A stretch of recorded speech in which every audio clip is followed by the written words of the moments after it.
Samantala mga kababayan, City Agriculture Office hinikayat ang mga mangingisda na magparehistro ng kanilang bangka sa Enero. Ang buong detalye ng balita nasa linya sa Megapo Patrol number 25, Lea Lolo.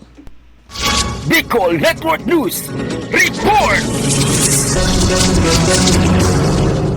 Hinikayat ni Victor Hanoras, Agricultural Technician at Acting Fishery Regulatory Officer ng Sorsogon City, ang mga mangingisda sa lalawigan na magparehistro na ng kanilang mga bangka sa darating na Enero taong 2025 sapagkat mawawala na ng bisa ang mga rehistro nito ngayong Desyembre. Sana po panawagan na din sa lahat ng mga isda sa buong syudad ng Sorsogon. Darating na naman po ang buwan ng Enero at ngayon pong December 31, gaano na po, bali lahat po ng rehistro ng bangka ay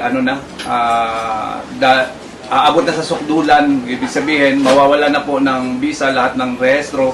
At sa January po mag-uumpisa na naman tayo ng random na pag-rehistro ng mga bangka. So ini-encourage po namin lahat na magparehistro po kayo ng inyong mga bangka dito po sa aming opisina sa City Agriculturist Office.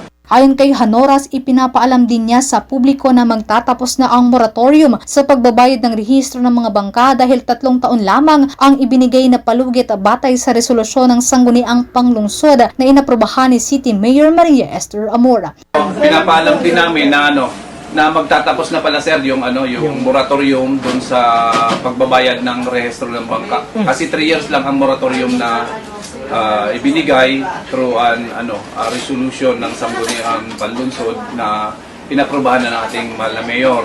So, ngayon po darating na Enero, babalik lang po tayo doon sa very minimal naman lang na babayaran nyo sa pagpaparehistro ng bangka. Bukod dito, magsisimula muli ang City Agricultural Office na magrehistro ng mga bangka sa Enero taong 2025. Kaugnay nito, ipinahayag din niya na ang 60 piraso ng fingerlings na sanay ipapamahagi sa mga grupo ng fish cage operators ng mga kasapi rin ng mga mangingisda ay nasira ng bagyo. Sa ngayon, patuloy ang paghahanap ng kanilang tanggapan ng mga posibleng supplier ng fingerlings na makakatulong sa mga mangingisda.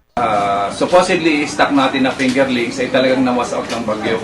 So, magbibigay na sana 60,000 pieces na fingerlings sa mga grupo ng mga fish cage operators na mga grupo ng mga isda dyan sa Bakon. Kaya lang po, sa Sawiang Palad ay nawas out po talaga ng bagyo. Pero sa ngayon po, bali ang aming opisina ay naghahanap pa rin ng pwedeng mapagbilhan.